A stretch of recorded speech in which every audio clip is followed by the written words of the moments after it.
Hello नमस्कार दोस्तों, मैं पीयूष जायसवाल स्वागत करता हूं आप लोगों का अपने इस चैनल पर। और आज हम देखेंगे, आज हमारा टेंस का दूसरा दिन है, तो हम लोग देखेंगे कि प्रेजेंट टेंस क्या होता है। अगले वीडियो में मैंने आपको बताया था कि टेंस कितने प्रकार के होते हैं। तो सबसे पहला टेंस था प्रेजेंट टेंस। क्या था? Present tense. तो आज हम उसके बारे में पढ़ेंगे। ठीक है, तो दोस्तों सबसे पहले देखते हैं कि टेंस जो होते हैं वो 3 प्रकार के होते हैं। पहला टेंस था प्रेजेंट टेंस। तो प्रेजेंट टेंस कितने प्रकार के होते हैं उसके बारे में आज हम जानेंगे। तो देखते हैं, सबसे पहले होता है प्रेजेंट टेंस। कौन सा टेंस? Present tense. तो अब हम इसके प्रकार को जानेंगे कि ये कितने प्रकार का होता है। तो प्रेजेंट टेंस होते हैं 4 प्रकार के। प्रेजेंट टेंस 4 प्रकार के होते हैं। कितने प्रकार के होते हैं? 4 प्रकार के होते हैं। अगर इनके हम नाम देखें तो सबसे पहला टेंस होता है प्रेजेंट इंडेफिनिट टेंस। क्या होता है? Present indefinite tense.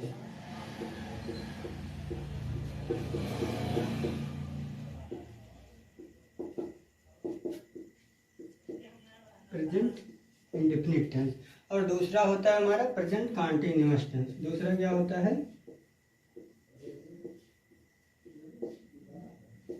Present continuous tense. और तीसरा होता है प्रेजेंट परफेक्ट टेंस। क्या होता है? Present perfect tense.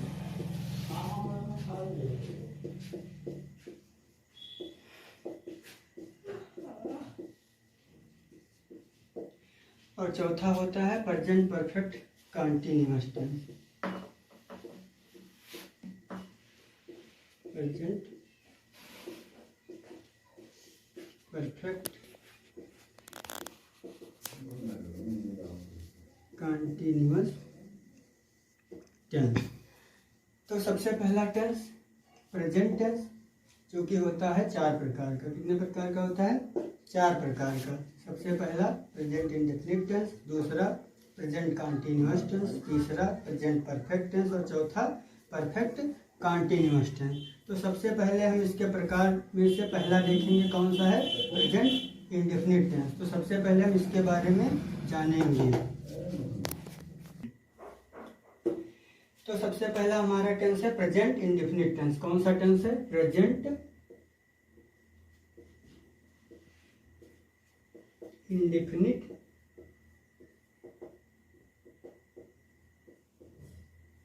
टेंस।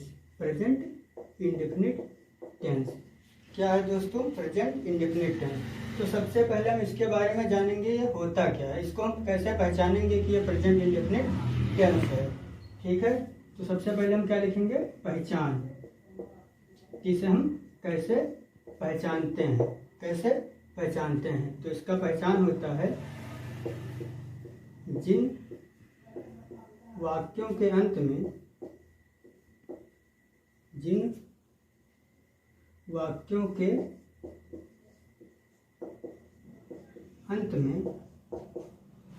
ता है,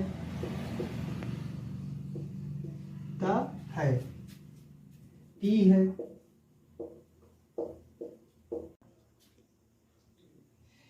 ता है, ती है, ते हैं, ता हूं आदि शब्द आते हैं। आदि शब्द आते हैं। तो हम प्रेजेंट इंडेफिनिट टेंस को कैसे पहचानेंगे? जिन वाक्यों के अंत में ता है, ती है, ते हैं, ता हूं, अगर ये सब शब्द आते हैं तो वो कौन सा टेंस होगा? प्रेजेंट इंडेफिनिट टेंस होगा। तो सबसे पहले हमने देखा प्रेजेंट इंडेफिनिट टेंस का पहचान कि जिन वाक्यों के अंत में ता है, ती है, ते हैं, ता हूं आदि शब्द आते हैं उन्हें प्रेजेंट इंडेफिनिट टेंस कहते हैं। अब हम कैसे पहचानेंगे कि ता है, ती है, ते है किसके अंत में आया है? तो जैसे हम एग्जाम्पल देख लेते हैं पहले थोड़ा सा। वह घर जाता है, वह घर जाता है। तो लास्ट में हम देखेंगे क्या आया है? लास्ट में क्या आया? ता है।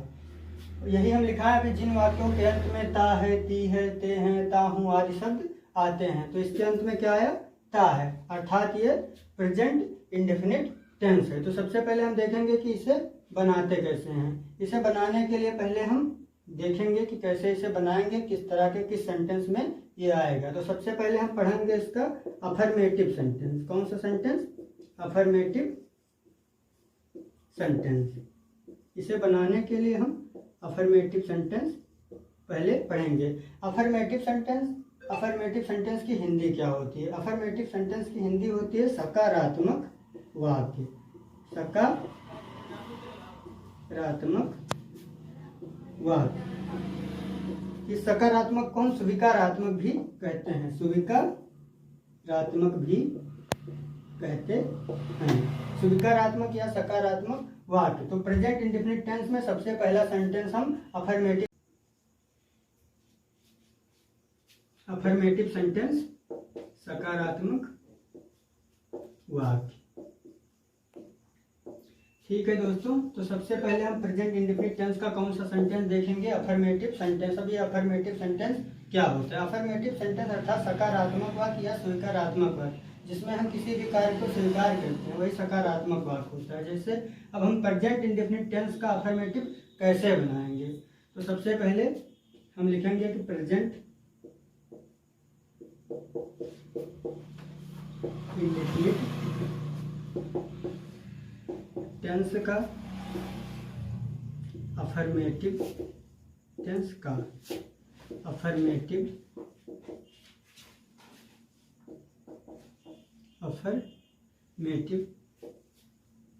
सेंटेंस बनाते समय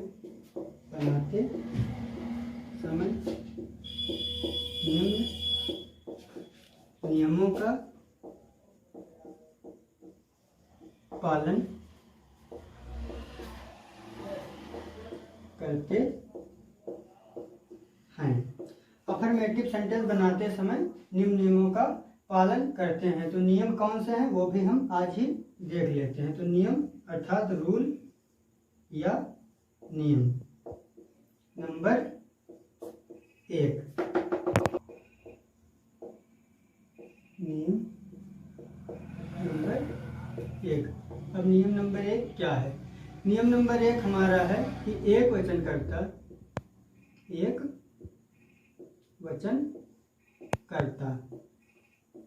रूल नंबर 1 क्या है? एक वचनकर्ता।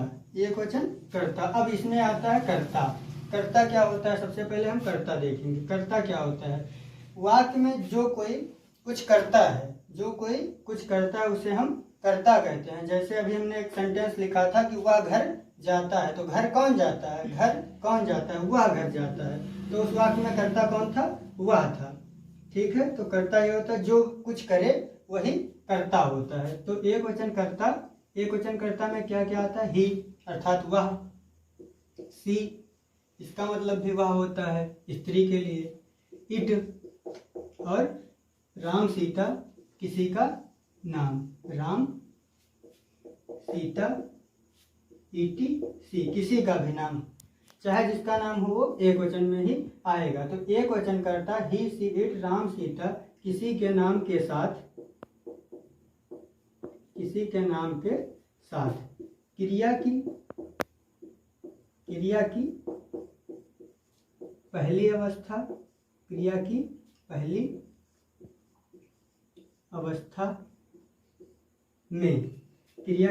अवस्था में यस अथवा ईएस का प्रयोग करते हैं। यस अथवा ईएस का प्रयोग करते हैं। एक वचन करता ही, सी, इट, राम सीता के साथ क्रिया की पहली अवस्था में यस अथवा ईएस का प्रयोग करते हैं। अब क्रिया क्या है? क्रिया क्या होता है? जो कुछ हम करते हैं, जो भी कुछ हम करते हैं वो सब क्या होता है? क्रिया। जैसे खाना पीना, उठना बैठना, नहाना धोना, जो भी हम करते हैं वो सब क्रिया होता है। जैसे अभी हमने बोला था वह घर जाता है, वहाँ पे क्रिया क्या है? जाना। जो कुछ हम करें वही क्रिया है और जो करे वो करता है। ठीक है दोस्तों, तो जो कुछ हम करते हैं वो क्रिया है और जो करता है वो कर्ता है। ठीक है, तो रूल नंबर 2, नियम नंबर 2 हम देखेंगे कौन सा है। नियम नंबर 2, नियम नंबर 2। अब यहाँ पे था एक वचन और दूसरा होगा बहुवचन। क्या होगा? बहुवचन कर्ता। बहुवचन कर्ता में क्या क्या आता है? आई, बी, यू, दे, ईटीसी और भी बहुत वर्ड आते हैं। ठीक है, बहुवचन कर्ता में क्या आता है? आई अर्थात मैं, बी अर्थात हम, यू तुम, दे वह आदि शब्द जो होते हैं वो बहुवचन कर्ता में आते हैं। तो एक वचन के साथ क्रिया की पहली अवस्था में यस तो यस का प्रयोग करते हैं और बहुवचन कर्ता में क्रिया की पहली अवस्था में यस तो यस का प्रयोग नहीं करते हैं। तो क्या लिखेंगे? बहुवचन कर्ता के साथ, बहुवचन कर्ता के साथ क्रिया की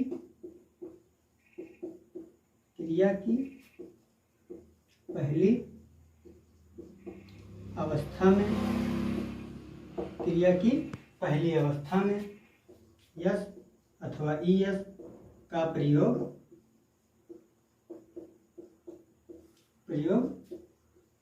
नहीं करते हैं। यस अथवा ईएस का प्रयोग नहीं करते हैं। क्या था सबसे पहला रूल? एक वचन कर्ता ही, सी, इट, राम, सीता किसी के नाम के साथ क्रिया की पहली अवस्था में यस अथवा ईएस का प्रयोग करते हैं और बहुवचन के साथ क्रिया की पहली अवस्था में यस अथवा ईएस का प्रयोग नहीं करते हैं। नियम नंबर 1 हमारा है कि एक वचन के साथ यस अथवा ईएस लगाएंगे और नियम नंबर 2 है कि बहुवचन कर्ता के साथ यस अथवा ईएस नहीं लगाएंगे। अब नियम नंबर 3 क्या होता है? नियम नंबर 3 क्या होता है जो कि इम्पोर्टेंट भी है, बहुत सारे स्टूडेंट इस नियम में गलती कर देते हैं, सॉरी। नियम नंबर 3 क्या है? Is am are, is am are का प्रयोग नहीं करते हैं। इज एम आर का प्रयोग नहीं करते हैं, नहीं करते हैं। प्रेजेंट इंडेफिनिट टेंस में इज एम आर का प्रयोग नहीं होता है। ठीक है दोस्तों, तो तीसरा नियम हमारा क्या था? इज एम आर का प्रयोग नहीं करते हैं। तो सबसे पहले अफर्मेटिव सेंटेंस में हमने पहला नियम देखा कि एक वचन कर्ता के साथ यस अथवा ईएस का प्रयोग करते हैं। नियम नंबर 2 देखा, यस अथवा ईएस का प्रयोग नहीं करते हैं। और नियम नंबर 3 क्या है? इज एम आर का प्रयोग नहीं करते हैं। तो प्रेजेंट इंडेफिनिट टेंस के अफर्मेटिव सेंटेंस के यही 3 नियम होते हैं। अब आइए हम एग्जाम्पल समझ लेते हैं कि कैसे ये बनेगा। जैसे मैंने कहा कि वह जाता है, वह जाता है। अब इसके अंत में क्या आया?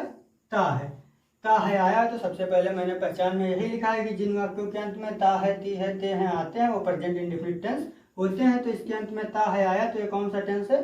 प्रेजेंट इंडेफिनिट टेंस है। तो सबसे पहले हम क्या बनाएंगे? सबसे पहले देखेंगे वह की अंग्रेजी क्या होती है। वह घर जाता है, कोई लड़का है तो ही होगा, और कहें यहाँ पे लड़की होती, जैसे वह घर जाती है या वह जाती है तो यहाँ पे सी हो जाता है, लेकिन यहाँ पे लड़का है तो होगा ही। क्या होगा? ही। वह का हो गया ही। अब जाना का क्या होता है? जाना का फर्स्ट फॉर्म होता है गो। हमने लिखा है कि पहली अवस्था, क्या? पहली अवस्था। तो पहली अवस्था क्या हो जाता है यहाँ पे? गो। जाना का पहली अवस्था गो।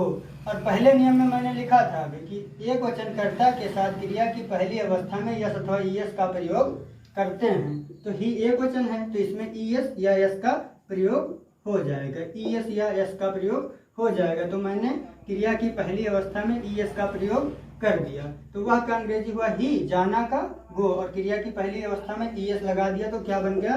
He goes. क्या बन गया?